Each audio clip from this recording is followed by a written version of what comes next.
Nanti Bapak Ibu bisa praktekkan tiap hari ya. Dan saya tidak akan bahas penyakit saat ini, karena ini kalau ini kita kerjakan, penyakit akan hilang dengan sendirinya, insya Allah. Ngandalin 2 rimpang ini aja, saya bebas kanker. Dan lemak dia ada lemak yang sangat baik untuk jantung.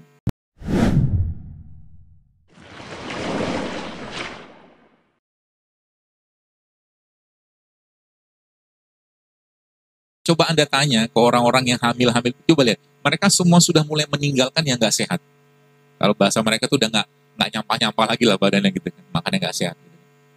Simple. Kalau itu udah terjadi, maka tubuh mulai ngeriset. Kayak laptop hang, dipencet tombol on-nya, mati deh. Pencet lagi, nyala lagi. Begitu. Karena tubuh kita itu bisa melakukan proses detoksifikasi itu kalau apa? Kalau dia dikasih bahan baku dan bahan bakar yang tepat.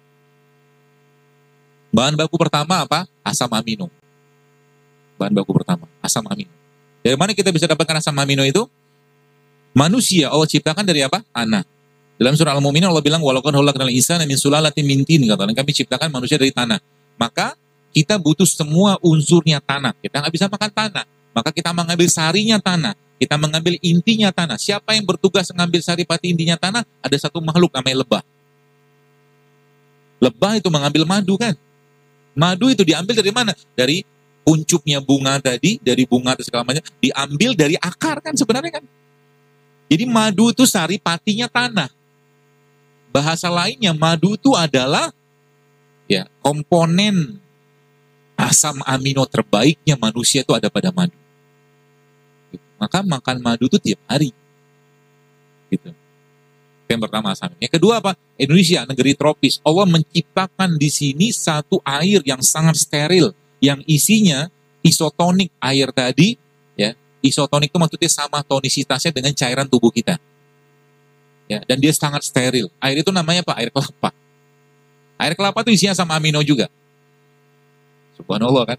Jadi kalau kita udah ngerti Indonesia ini berlimpahnya luar biasa, subhanallah. Saya katakan, kadang-kadang kalau kita yang Bapak Ibu sempat Allah kasih rezeki luar negeri, bingung. Saya tuh pernah ke Jepang. Di Jepang tuh punya duit tapi nggak bisa makan. Ini babi, itu babi, semua babi. Ya, bahkan nasi pun mereka pakai mirin. Mirin tuh kayak araknya, supaya nasinya pulen. Dikasih mirin coba. Gitu. Akhirnya terpaksa lah waktu kapan hari ke Jepang beberapa tahun lagi itu kan saya bawa mie, pergi ke restorannya, nggak berani juga pakai piringnya karena piringnya campur sama babi-babian. Akhirnya saya makan mie tadi pakai gelas cangkir. Bagian dari kita menjaga, ya seperti itu. Asam amino. Asam amino. Jadi apa tuh namanya? Tubuh kita, tadi saya katakan gen-gen tadi dia butuh asam amino. Ya. Maka air kelapa itu menjadi salah satu itunya, apa tuh namanya, solusinya. Kalau Bapak Ibu punya racun tikus, ya, racun tikus itu katakanlah racun tikus atau racun hama lah yang cair ya, lalu Anda masukin ke dalam air kelapa gini kan, masuk itu gumpal dia. Itu dahsyatnya air kelapa. Maksudnya apa?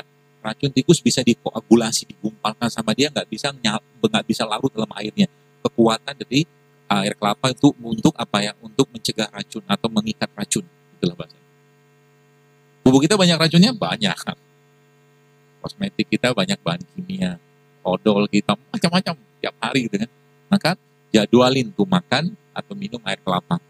Setiap seminggu tuh minimal sekali atau 2 kali lah. Setiap hari, yang kelapa muda atau kelapa tua tergantung usia Anda. Kalau Anda sudah tua, minum yang tua.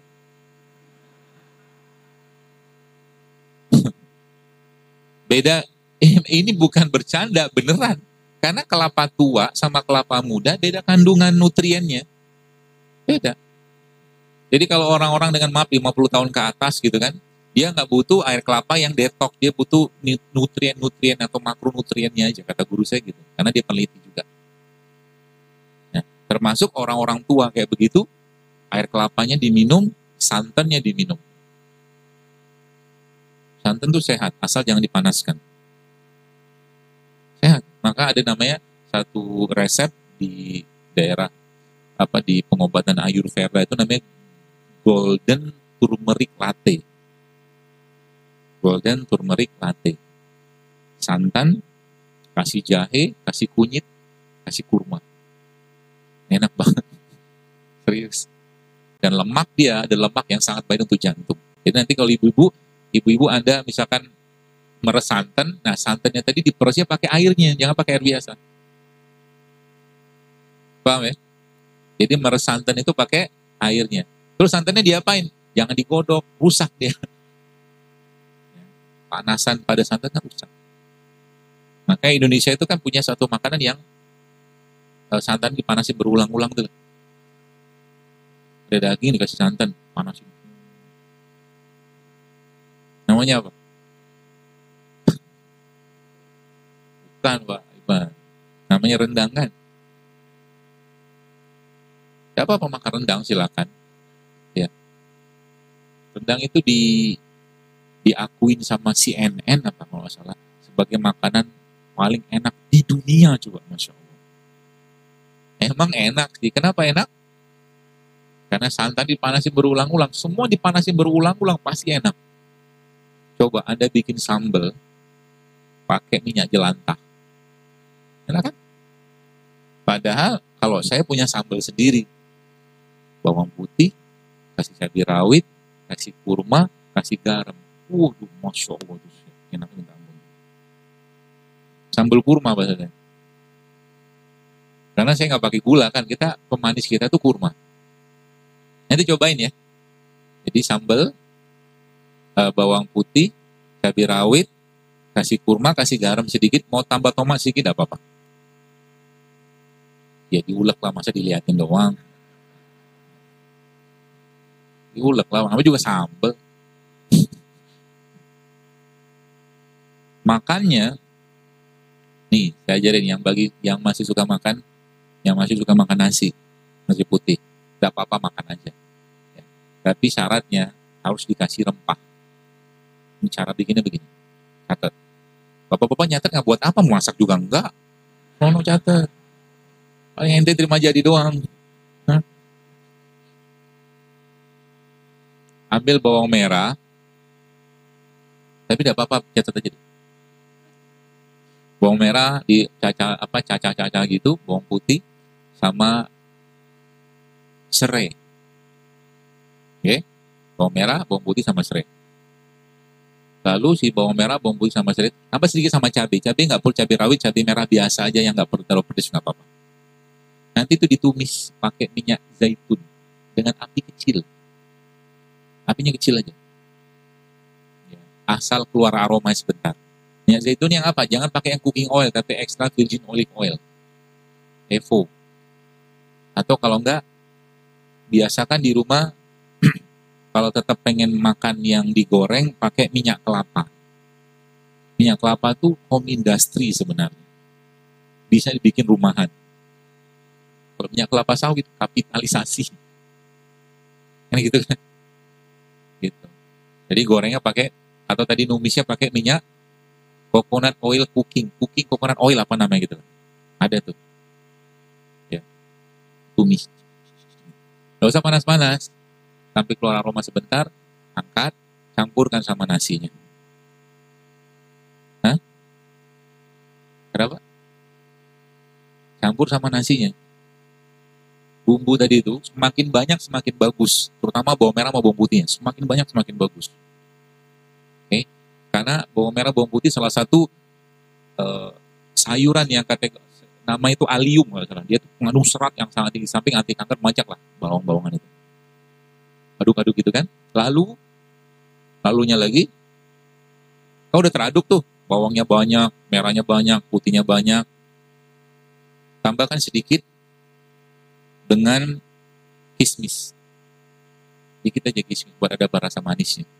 Lalu tempe itu sehat, asal jangan digoreng. Ya, mulai sekarang kalau makan tempe, sebenarnya tempe itu nggak mentah, karena kedelainya kan udah direbus, ya kan? Ya, dia tempe udah matang, kedelai udah matang. Cuman bahasa kita mentah tuh karena nggak digoreng aja. Ya. Nanti tempenya tadi sama sambal tadi Anda penyet. Bayang? Penyet-penyet sampai dia agak-agak hancur gitu, lalu campurkan ke nasi tadi. Ya. Dan tambahkan sedikit sama suiran kurma. Suiran. Mata nggak tahu suiran sih. Suwir. Suwirno Pak, Suwirno. Bapak nggak paham, ibu paham. Makan soto ada ayamnya tuh, suwiran ayam. Ini suwiran kurma. Aduk-aduk-aduk makan, enak banget. Itu nasi yang insya Allah penuh dengan enzim, penuh dengan vitamin, penuh dengan mineral, ada asam aminonya juga. Sehat. Jangan usah banyak-banyak makannya. Kecuali Anda pakainya beras merah, coklat, atau hitam. Itu lebih baik. Sebab apa? Masih tinggi seratnya. Ya. Kalau beras putih, saran saya atau nasi putih jangan banyak-banyak. Jadi kalau tetap pengen makan nasi putih, saya sih tidak bisa melarang. Tapi kalau tetap ya enggak apa-apa. Mungkin sesendok, 2 sendok aja.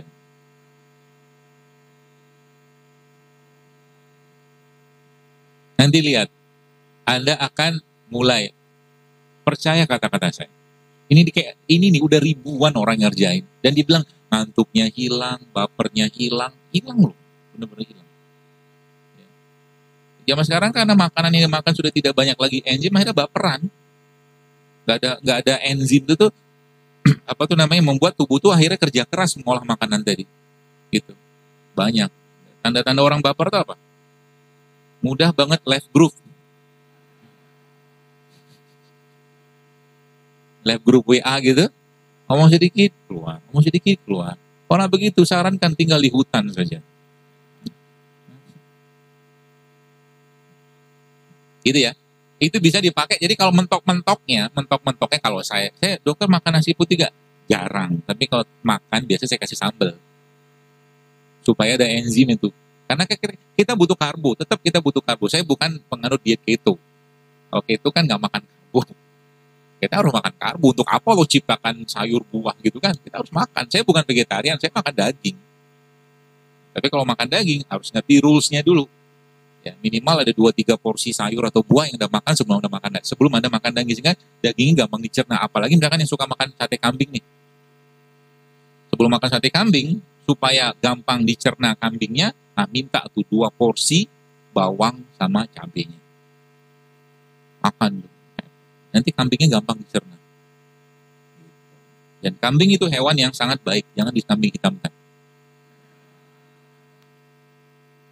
Masalah di kambing itu kan bukan masalah di dagingnya kan.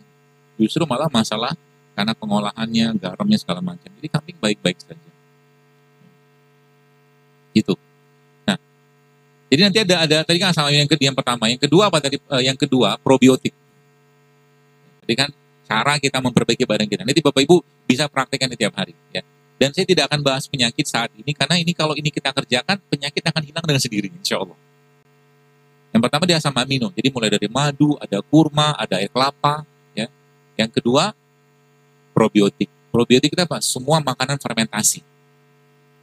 Tempe. Makanya tadi Indonesia dapat gelar makanan terenak di dunia namanya rendang. Tapi Korea dapat gelar makanan paling sehat di dunia namanya kimchi. Ya. Dan tempe itu sering banget dibahas oleh ahli-ahli nutrisi sebagai salah satu makanan yang paling baik ya, karena dia fermented food ya.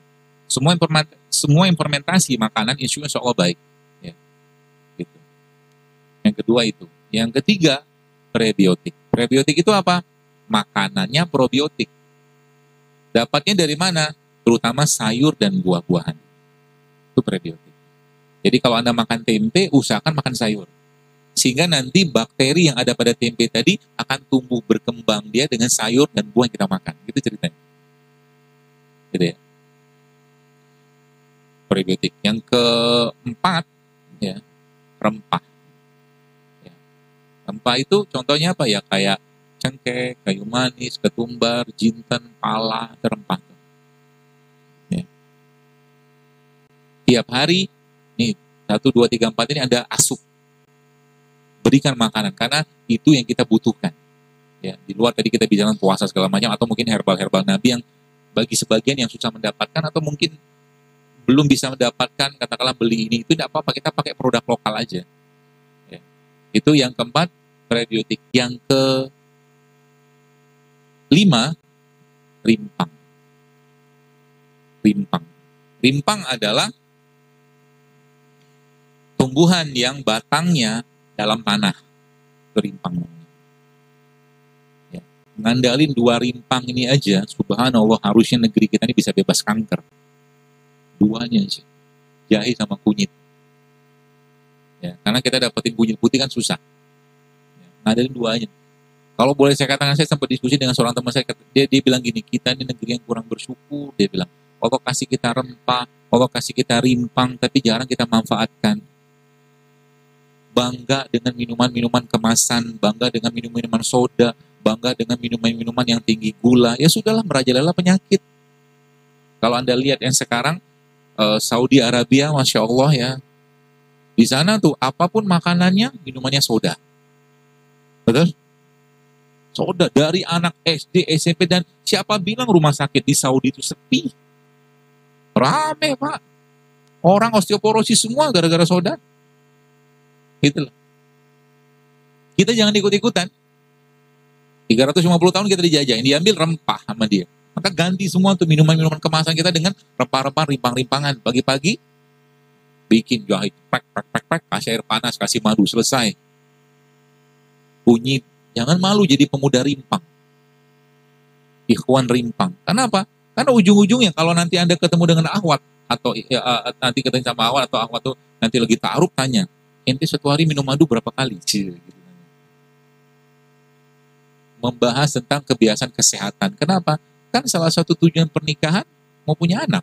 Gimana mau punya anak kalau si perempuan sama laki-laki atau si akhwat atau ikhwan sebelum nikah tuh sudah makanan yang gak sehat, nyampah lah bahasanya gitu.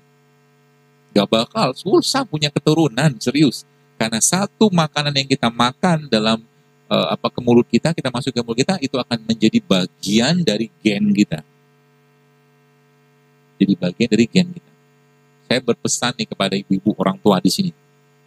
Ya. Jangan, jadi kalau anak Anda, Bapak-Ibu sekalian, pengen makan yang gak sehat, larang. Bukan larang, jangan kasih kesempatan mereka.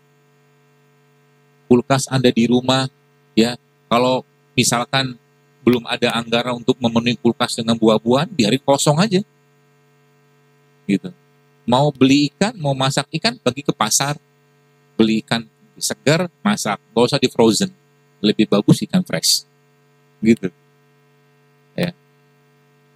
Jadi di rumah ya termasuk mulai kurangi yang tadi. Jadi anggaran bulanan biasa beli 1 dus mie instan, kurangi dengan beli buah aja atau beli rimpang. Mie instan mungkin 1 dus ya mungkin 100.000 lah, saya nggak tahu harganya berapa.